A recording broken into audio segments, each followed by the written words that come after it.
I gave up everything for my family. When Mom got sick, I paid her hospital bills. When Dad needed help, I flew in from across the country.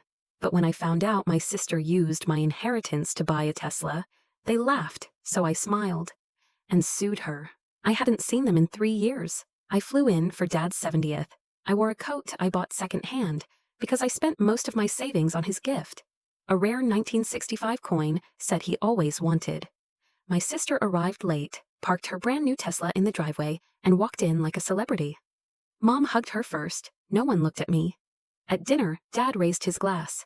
To our pride and joy, our successful lawyer, our angel, Melanie. Then he looked at me and said, "And thank you for coming?" I smiled. They didn't know. I paid off $38,000 of Mom's hospital bills. Quietly, no thank you, no mention. When dessert came, Melanie leaned over. She whispered, "He left you nothing, by the way." I nodded, stood up, and left. The will was read the next morning. I didn't want to go. But I did, out of respect, or habit. The lawyer opened the folder and cleared his throat. Everything, Dad's house, savings, life insurance, had been signed over to Melanie. His words were clinical, detached, just like them. I asked, "What about the fund Grandpa left me?" There was a pause. Then Melanie said, loud enough for everyone to hear, "I already used it. Down payment for my Tesla. I thought you knew." I looked around. No one flinched. That fund was $120,000, meant for my future. No apology. I smiled again and walked out. I didn't call, I didn't cry. I went home and called a lawyer. I kept everything quiet, just like they taught me. Be silent, be small, be good. But this time I wasn't walking away. The trust was airtight, legally mine, but they loopholed it, transferred it behind my back while I was living abroad.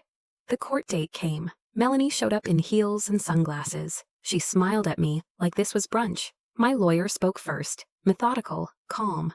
And when the judge asked if I had anything to say, I didn't. I just handed over the bank statements, email records, and a copy of Grandpa's original will. It took 11 minutes. The courtroom was silent. Melanie's face changed. That was the first time anyone in my family ever looked at me. Like I mattered. I didn't take the money. I donated it. To a scholarship in Grandpa's name. For girls who were told to stay quiet. Melanie was ordered to repay it in full. She sold her Tesla 2 months later. Mom called once. I didn't answer. At Christmas, I got a card from Dad. No note inside. Just a photo of our family, without me. I live alone now, work remotely, travel often. I don't go back. I don't explain. Last week, someone emailed me, said Melanie was struggling to find a job. Her firm dropped her after the lawsuit. I read the message, then closed my laptop. I smiled and walked away. Again.